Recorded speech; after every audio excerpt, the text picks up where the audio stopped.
Hello అండి. ఈరోజైతే ఒక సూపర్ రెసిపీ చూపిస్తాను. అదేమిటి అంటే బోన్ సూప్ అండి. ఈ చలికాలంలో చాలా మంచిది. ఫస్ట్ అయితే దీనికోసం నేను ఒక కుక్కర్‌లో 2 టేబుల్ స్పూన్ల ఆయిల్ తీసుకున్నాను. అందులోనే సన్నగా తరిగిన ఉల్లిపాయ వేసుకున్నాను. ఇవి త్వరగా వేగటానికి ఉప్పు పసుపు వేసుకున్నాను. తర్వాత ఒక టేబుల్ స్పూన్ అల్లం వెల్లుల్లి పేస్ట్ వేసుకున్నాను. తర్వాత కొంచెం కొత్తిమీర అలాగే 2 రెబ్బలు పుదీనా కూడా వేసుకున్నాను. ఇవన్నీ బాగా మెత్తగా అయ్యేంత వరకు ఫ్రై చేసుకోవాలి అండి. మీకు కావాలి అంటే ఈ పుదీనా, కొత్తిమీరని పేస్ట్‌లాగా కూడా చేసి వేసుకోవచ్చు.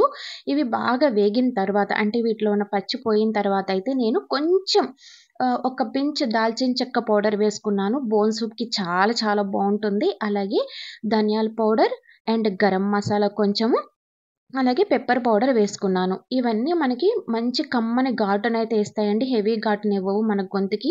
ఈ వింటర్‌లో ఇవి చాలా చాలా మంచిదండి. అండ్ పిల్లలకి, పెద్దవాళ్ళకి కూడా ఎముకల స్ట్రాంగ్‌నెస్‌కి చాలా అవసరం. నేను కొంచెం కారం కూడా యాడ్ చేసుకుంటున్నాను. మా ఇంట్లో కొంచెం ఘాటు ఎక్కువ తింటారు కాబట్టి. మీరు తినము ఇంత ఘాటు అనుకుంటే ఇంకొంచెం పెప్పర్ పౌడర్ యాడ్ చేసేసుకుంటే సరిపోతుంది. ఇవన్నీ కొంచెం వేగిన తర్వాత ముందుగా శుభ్రం చేసి పెట్టుకున్న బోన్స్‌నైతే ఇందులో వేసేసుకోండి. ఇవి కొంచెం ఈ మసాలా అంతా పట్టేంత వరకు మనం కుక్కర్ మూత పెట్టకుండా వేయించుకోవాలి. తర్వాత ఒక గ్లాస్ వాటర్ అంటే ఒక 300-400 ఎంఎల్ వాటర్ పోసి బాగా ఉడకనివ్వండి. ఇప్పుడు మనం ఉప్పు, కారం అన్నీ సరిపోయినాయా లేదా అనేసి ఒకసారి చెక్ చేసుకున్న తర్వాత కుక్కర్ మూత పెట్టేసి విజిల్ పెట్టుకోండి. విజిల్‌ని ఒక 6-7 విజిల్స్ రానివ్వండి. అప్పుడు ఈ బోన్స్‌లో ఉన్న అంత గుజ్జంతా మనకి గ్రేవీలోకి దిగి, మనం తాగినప్పుడు మనకి హెల్త్ బావుంటుంది. అలాగే గొంతుకి బావుంటుందనమాట. నేనైతే 7 విజిల్స్ రానిచ్చాను. ఆవిరంతా పోయిన తర్వాత కుక్కర్ మూత తీశాను. మీరు కావాలి అంటే డైరెక్ట్‌గా ఇలానే సర్వ్ చేసుకోవచ్చు.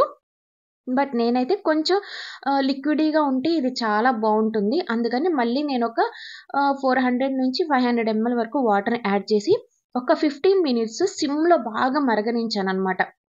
సో, అప్పుడింకా బావుంటుంది. ఈ వింటర్‌లో చాలా చాలా మంచిదండి. అండ్ పిల్లలకి, పెద్దలకి కూడా ఈజీగా డైజెషన్ అయిపోతుంది. ఇందులో మనం ఎక్కువ మసాలాలు వాడలేదు కాబట్టి.